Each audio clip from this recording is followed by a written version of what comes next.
श्रीराम समर्थ श्रीराम। शुका सारिके पूर्ण वैराग्य जाचे, वशिष्ठा परिज्ञान योगेश्वराचे। कवी वाल्मिका सारिका मान्य ऐसा, नमस्कार माझा सद्गुरु रामदासा। मला वाटते अंतरित्वा वसावे, तुझ्या दासबोधासी त्वा बोध व्हावे। अपत्या परी पाववी प्रेम ग्रासा, महाराज या सद्गुरु रामदासा।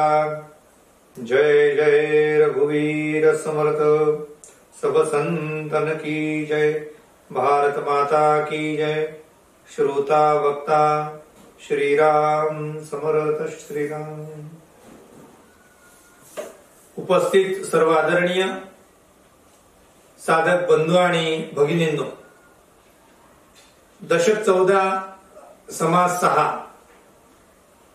या समासाचा विचार आपण गेले 2 दिवसापासून करत आहोत। श्री समर्थांनी या समासामध्ये सद्गुणांची उपासना करा, गुणसंपन्न व्हा याचा आग्रह धरलेला आहे। श्री समर्थ म्हणतात आहे,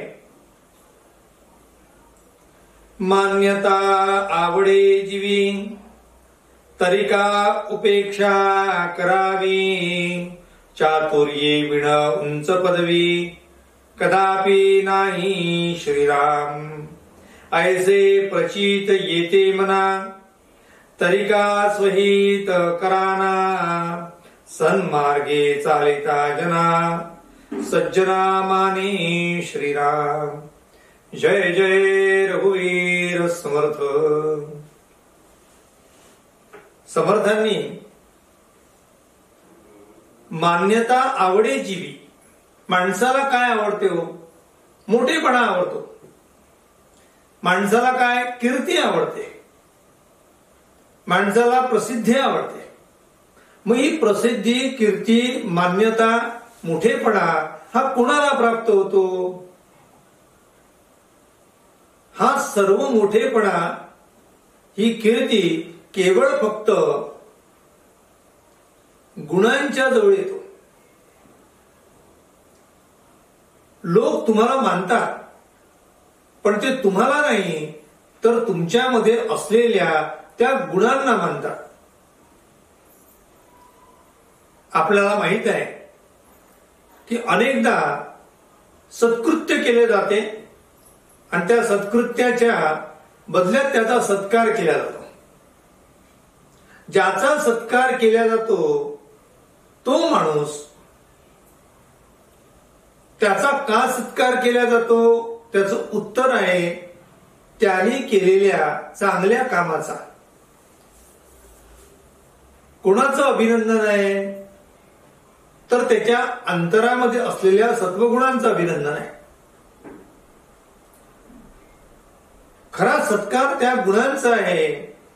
म्हणून समर्थांनी आग्रह धरलेला आहे की तुम्ही गुणवंत व्हा। इतर प्राण्यांना गुणवंत होण्यासाठी, स्वतःच्या प्रगती करण्यासाठी ईश्वराने कुठे सोय ठेवलेली नाहीये।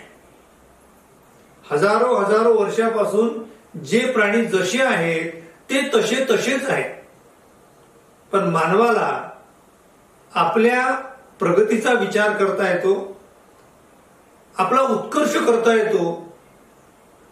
म्हणून आपण आपल्या उत्कर्षाचा विचार करून चांगल्या गुणांची जोपासना करावी।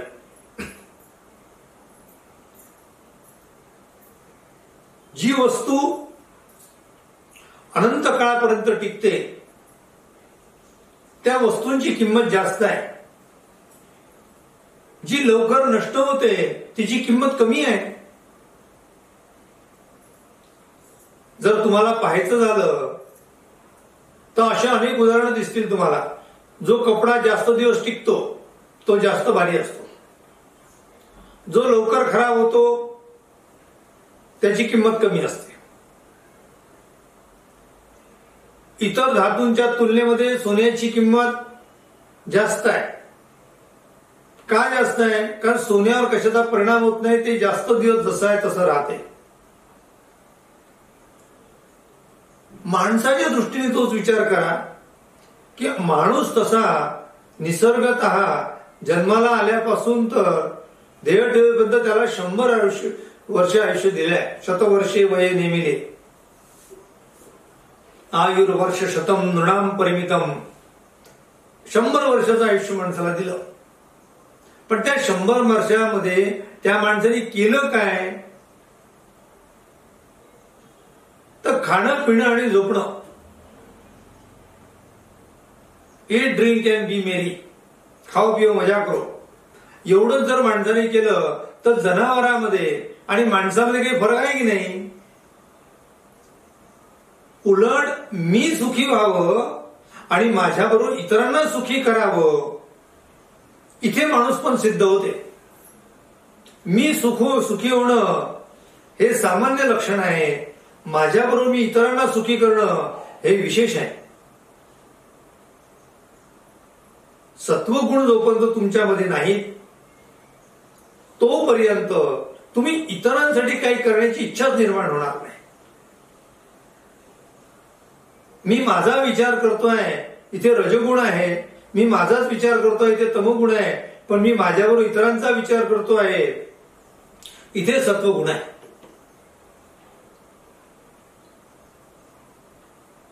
म्हणून जे चिरकाल टिकणार आहे त्याचा विचार करा. गुण हे कायम टिकणारे आहे. गुण नष्ट होत नाही, ज्ञान नष्ट होत नाही. ते या जन्मीचं ते पुढल्या जन्मी सुद्धा उपयोगी पडते असं शास्त्र सांगते. आपल्या बालपणी आम्ही ज्या गोष्टी केलेल्या आहेत, ज्या गोष्टी शिकलेल्या आहेत, त्या गोष्टी म्हातारपणी सुद्धा आठवतात. तुम्ही वयस्क लोकांना भेटा, त्यांना विचारा, ते म्हणतात 4थ्या वर्गातली कविता माझी पाठ आहे, पण काल जे मी ऐकलंय ते मला आठवत नाही. याचा अर्थ असा की बालपणी चांगल्या संस्कारांची गरज आहे. ते चांगले संस्कार जर असतील तर संबंध आयुष्य त्याचं सुखकर होते. म्हणून संस्कारांना महत्व दिलेलं आहे, म्हणून ज्ञानाला महत्व दिलं आहे. आणि ते ज्ञान, तो संस्कार अनेक काळपर्यंत टिकतो. रूपाची सक्ती आहे माणसाला, त्याला रूपासक्ती म्हणतात. ती रूपासक्ती जी आहे ती रूपासक्ती फार दिवस टिकत नाही. जोपर्यंत तारुण्य आहे तोपर्यंत ते रूप ठीक आहे, पण ते दुपारच्या सावलीप्रमाणे आहे. ती कधी आपल्या वरून ढळून जाईल सांगता येत नाही. सूरत तो जाती रहे किरत कभी नाही जाय. म्हणून आपण रूपापेक्षा गुणांचा विचार आपण अधिक करावा असं समर्थ सांगतात आहे. बरं, हे आम्हाला कळत नाही का? हे आम्हाला कळते, पण कळून सुद्धा आम्ही त्याप्रमाणे वागत नाही. समर्थ म्हणतात कळून न वागणं याला पडत मूर्ख असं म्हणतात. ज्याला कळतच नाही त्याला मूर्ख म्हणून, ज्याला कळते पण तसं वागत नाही त्याला पडत मूर्ख असं म्हणून. म्हणून समर्थ इथे म्हणतात आहे ऐसी प्रचित येते मना. हे आम्हाला अनुभवाला येते. कोणत्या गोष्टी? उंच पदवी कोणाला प्राप्त होते? उंच पदवी ज्यांच्यामध्ये गुण आहेत त्यांना प्राप्त होते. उंच पदवी याचा अर्थ त्याला समाजामध्ये प्रतिष्ठा, सन्मान.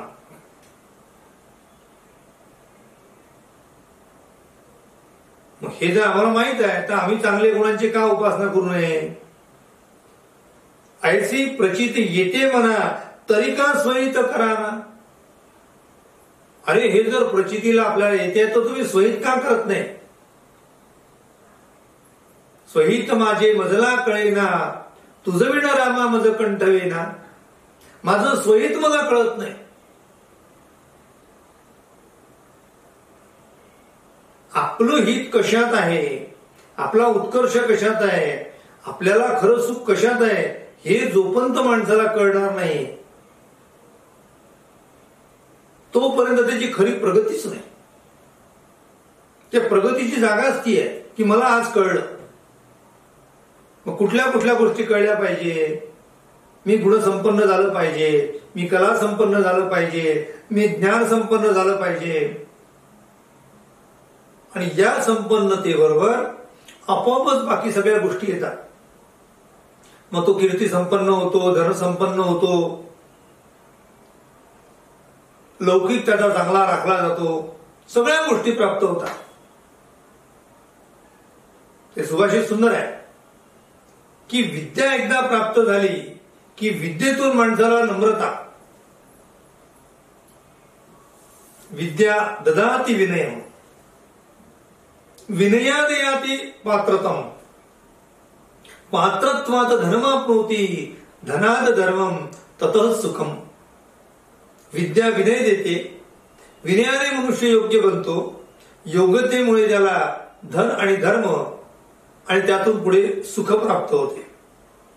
म्हणून तुम्ही विद्या संपन्न व्हा, गुणसंपन्न व्हा. रूपलावण्य अभ्यासिता नाही, सहज गुणाची न चले उपाय, काहीतरी धरावी सोये अगांतुक गुणाची. अगांतुक गुण याचा अर्थ जे शिकून आम्हाला प्राप्त होतात ते गुण. लहान मुलं असतात, त्यांचा गळा चांगला असतो, त्यांना गाणं शिकवा. एखाद्या मुलाला चांगल्या प्रकारे ताल येतो, त्याला वाद्य शिकवा. एखाद्या मुलाला चांगलं बोलता येते, त्याला वक्तृत्व कला शिकवा. एखाद्या मुलाला चांगला अभिनय येतो, त्याला नाट्य शिकवा. त्याचा कल पहा. आता कल चाचणी आली आहे शाळेमध्ये की विद्यार्थ्याचा कल पाहून त्याप्रमाणे त्यांना शिक्षण दिलं पाहिजे. तो त्याच्या अंगभूत असलेला जो सुप्त गुण आहे त्या सुप्त गुण ओळखावा आणि त्याला योग्य संधी द्यावी, म्हणजे तो स्वतःला समृद्ध करू शकेल. असं काही बंधन नाही आहे की एकच गोष्ट सगळ्यांनी केली पाहिजे. ज्याला जे जे जमेल आणि जे जे परमेश्वराने आम्हाला देऊ केलंय त्याचा शोध घेतला पाहिजे. ते मागे आपण प्रवचनात पाहिलं होतं निरूपणामध्ये की तो सर्कसेमध्ये गेला कार्लेकरच्या, राममूर्ती बलोपासना केली आणि जगविख्यात झाला. जे जगविख्यात झालेले लोक आहेत त्यांनी त्यांचा तो व्यवसाय न घेता जर दुसरीकडे ते वळले असते, त्या कलेचा विचार नसता करता दुसऱ्या कलेचा विचार केला असता तर सांगता येत नाही त्यांना तेवढी प्रसिद्धी मिळाली नसती किंवा तेवढी ती कला त्यांना प्राप्त करता नसती आली. याचा अर्थ असा आहे की पहिले माझ्या अंगीभूत असलेले गुण ओळखा आणि त्या गुणानुसार आपण त्याचे उपासक व्हा. आम्ही सारखा म्हणतो उपासनेला दृढ चालवावे, भूदेव संतासी सदा नमावे, सत्कर्म योगे वय घालवावे, सर्वामुखी मंगल बोलवावे. सगळा सार या श्लोकात भरून दिलेला आहे. ती उपासना आम्हाला चालवता आली पाहिजे. तुम्ही उपासक झाले तर उपासना चालेल. इथे उपासकच होत नाही तर उपासना कशी चालणार आहे. उपासक या शब्दाचा अर्थ ती गोष्ट प्राप्त होण्यासाठी मी एक कृती केलेली, अखंड केलेली कृती म्हणजे उपासना आहे. मग देवाची आम्ही उपासक आहोत याचा अर्थ देवाचे आम्ही जोपर्यंत प्राप्त होत नाही तोपर्यंत आम्ही उपासना करणार आहोत. उपासनेला दृढ चालत आहे. म्हणून समर्थ म्हणतात की तुम्ही स्वतःच हित करा. देघे नेटके शृंगारिले. शरीर चांगलं केलं, शरीर सुंदर स्वतेज, वस्त्रे आभूषणे केले सज्ज. समर्थ म्हणतात अंतरी नसता चातुर्बीज कदापि शोभा न पावे. चातुर्बीज याचा अर्थ सद्गुण. शरीर उत्तम सजवून ठेवलेलं असेल तर त्याला फार कमी किंमत आहे. लोक प्रथम दर्शनी पाहतील पण त्याच्या अंगी जर गुण नसतील तर त्याला बाजूला करतील. कुसुमम वर्णसंपन्नम गंधहीनम न शोभते, न शोभते क्रियाहीनम वचनम मधुरम तथा. फुल चांगलं आहे, चांगलं म्हणून आपण हातात घेतो, पण जेव्हा त्याचा वास घेतला जातो त्यातून सुगंध मिळत नाही असं म्हटल्यावर आपण ते ठेवून देतो. कापराचं फुल दुरून चांगलं दिसते आहे, त्याच्यासाठी त्याचं आकर्षण नाही, भुंगा तिकडे धावत येणार नाही. भ्रमराला सुगंधाची गोडी आहे, रूपाची गोडी नाही, लक्षात घ्या.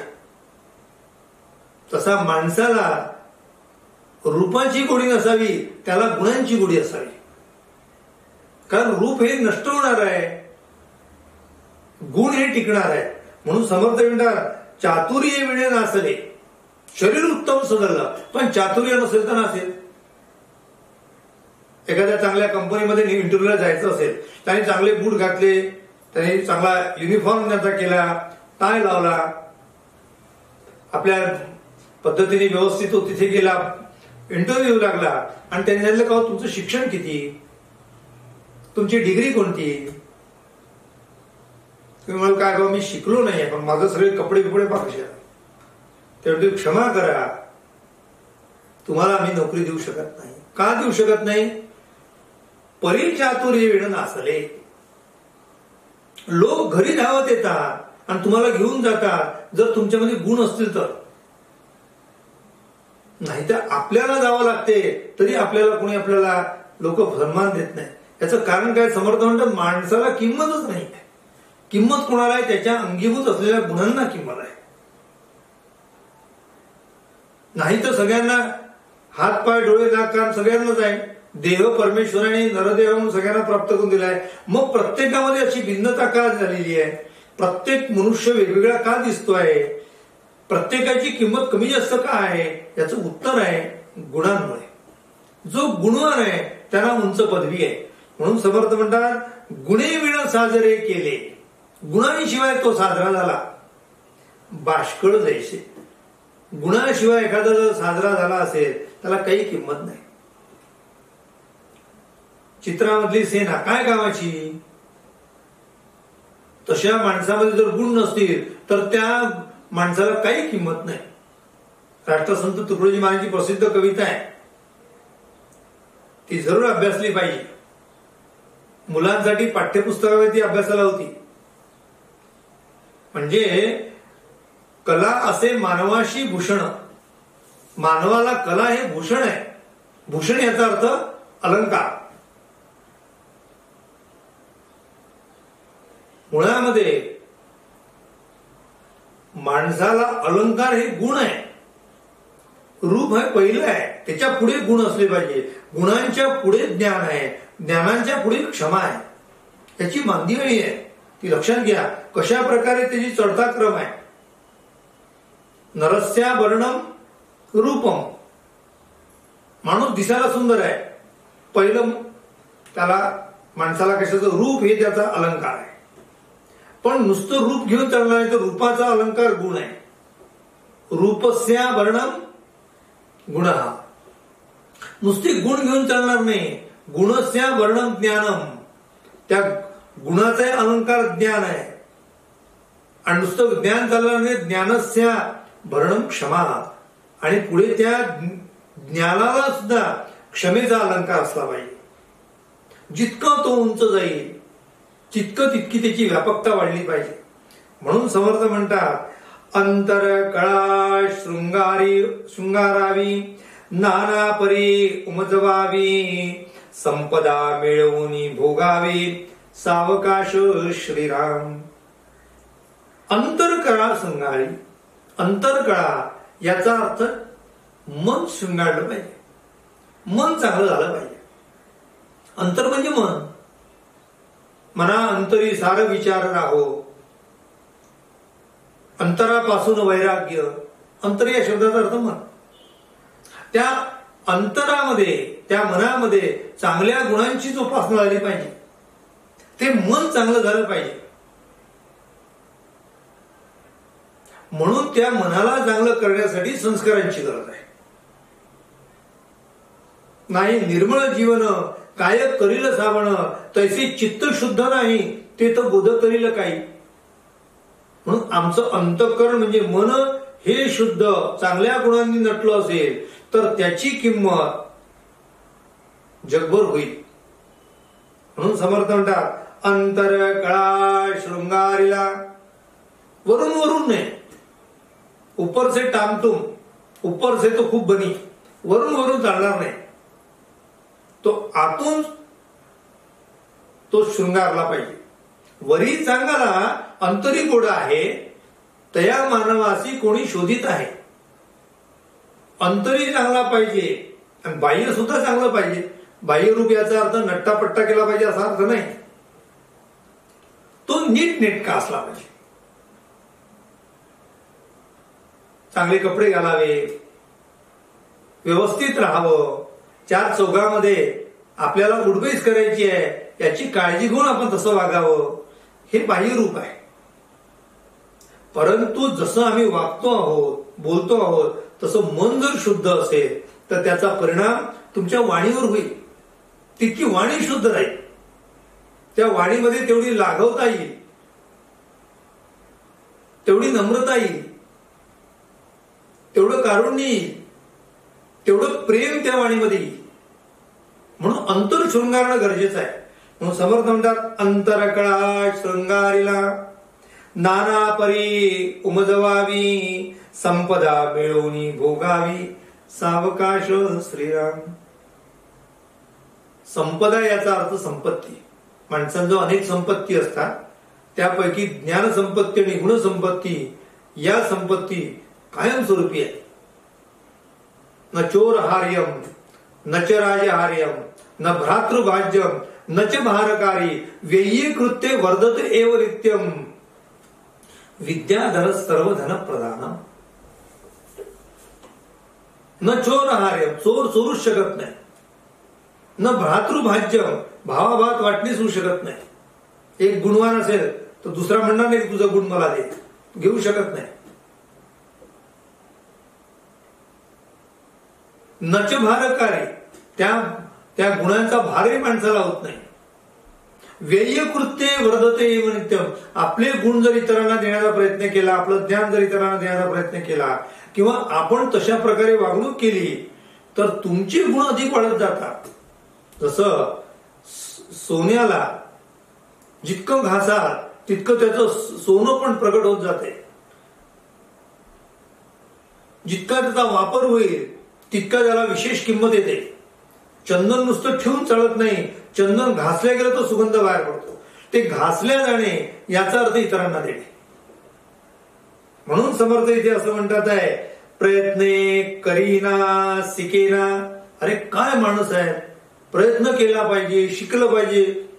परमेश्वराने चांगला देह दिला आहे, बुद्धी दिली आहे, नाक कान डोळे चांगले दिलेले आहेत, योग्य वातावरण दिलं आहे, सर्व दिलं असताना जर काहीच करत नाही अशाला काय म्हणावं. समर्थ काय म्हणतात ते सांगतो. शरीर तेही कष्टवेना, कष्ट करत नाही, देदे हरी पलंगावरी झोपून राहतो. आयत्या बिळावर नागोबा काहीच नाही करत, आयत्या पिठ्यावर रेघोट्या काही करत नाही, खाओ पिओ मजा करो. समर्थ म्हणतात उत्तम गुण घेईना, उत्तम गुणे घेत नाही. असं जर तुम्ही करत का नाही बा, असं जर त्याला कोणी म्हणजे जर शीघ्रकोपी असतो, सदा कोपी, राग पटकन येतो. समर्थ म्हणतात अशांना काय म्हणावं. आपण दुसऱ्यास करावे ते उसणे सवेची घ्यावे, जना कष्टविता कष्टावे लागेल बहु श्रीराम. शेवटी पेरलं ते उगवते. आम्ही इतरांना जर कष्ट दिला तर लोक आम्हाला कष्ट होतात. आम्ही इतरांना जर सुख दिलं तर लोक आम्हाला सुख देतात. आम्ही इतरांसाठी काही चांगलं करायचा विचार केला तर लोक आपल्याला चांगलं म्हणतात. मान्यता नवी फुकाची. फुक्कट माणसाला किंमत येत नाही, झिजावं लागते. जवरी चंदन झिजेना तव तो सुगंध कळेना, चंदन आणि वृक्ष नाना सगट होती. इतर झाडं आणि चंदनाच्या रक्षात काय फरक व्हावं, तसं पाहिलं तर मुळात काही फरक नाही. त्याला पान आहे, याला पाला आहे, त्याला खोड आहे, याला खोड आहे, याला मुळ आहे, त्याला मुळ आहे, काही फरक नाही. चंदनाच्या झाडामध्ये आणि इतर काष्टांमध्ये काही दोन्ही काष्टच आहे, दोन्ही लाकडच आहे, पण त्या लाकडाला किंमत केव्हा येते आहे, जवरी चंदन झिजेना, जोपर्यंत ती झिजत नाही तोपर्यंत. माणसाचा देह प्राप्त झाला तर इतरांसाठी झिजला तर त्याचा देह सार्थक झाला. त्या जळण्यापेक्षा झिजणं चांगलं. काही लोक म्हणतात गंजण्यापेक्षा झिजणं चांगलं. झिजू द्या ना. जवरी चंदन झिजेना तव तो सुगंध कळेना. जेव्हा तुमच्या अंतःकरणात चांगले गुण असतील तर इतरांसाठी ते वापरा. लोक तुमच्या त्या कृतीला पाहून ते सुद्धा प्रेरित होतात आणि त्यांना सुद्धा चांगलं काम करण्याची इच्छा होते. म्हणून समर्थांनी इथे आग्रह धरलेला आहे की तुम्ही चांगले व्हा. न्याये वर्तेल तो शहाणा. अशा प्रकारे न्यायाने वर्तेल त्या माणसाला शहाणं म्हणावं. अन्याये तो दैन्यवाणा. जो असं मानत नाही तर तो दैन्यवाणा आहे. समाजात त्याची नाही किंमत होणार.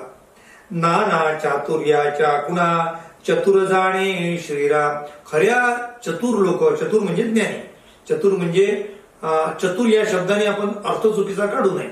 चतुर हा शब्द समर्थाने गुणांशी जोडलेला आहे. चातुर्य हा गुण आहे. म्हणून चांगले गुण घेण्याचं काम चांगले लोक करतात. गुणांच्या जवळच गुणांची किंमत होते.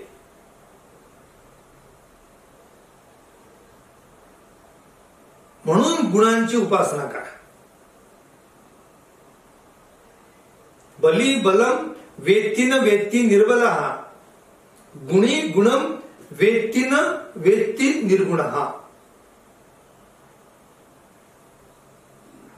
गुणी नसेल तर गुणवान लोक कळतात, बलवान असेल तर समोरच्याचं बल कळते. म्हणून आम्ही गुणवान झालं पाहिजे, इतरांचे गुण संपादन केले पाहिजे. म्हणून समर्थ इथे आग्रह कसा करतात पहा.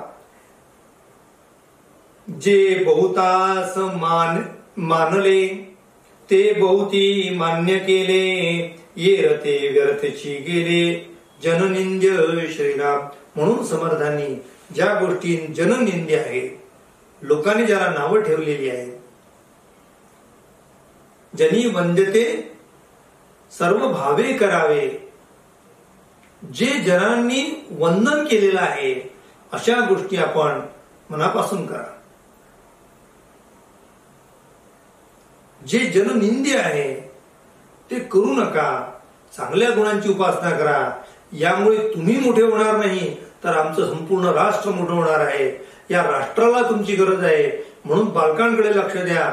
आपल्या घरात असलेली लहान मुलं ही राष्ट्राची संपत्ती आहे, हे कधीही विसरू नका.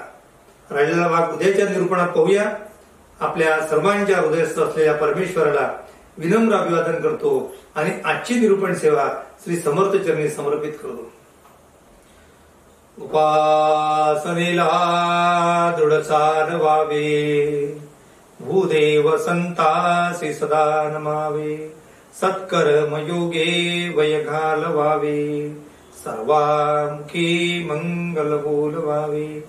जय जय रघुवीर समर्थ. सब संतन की जय. भारत माता की जय. श्रोता वक्ता श्रीराम समर्थ श्रीराम.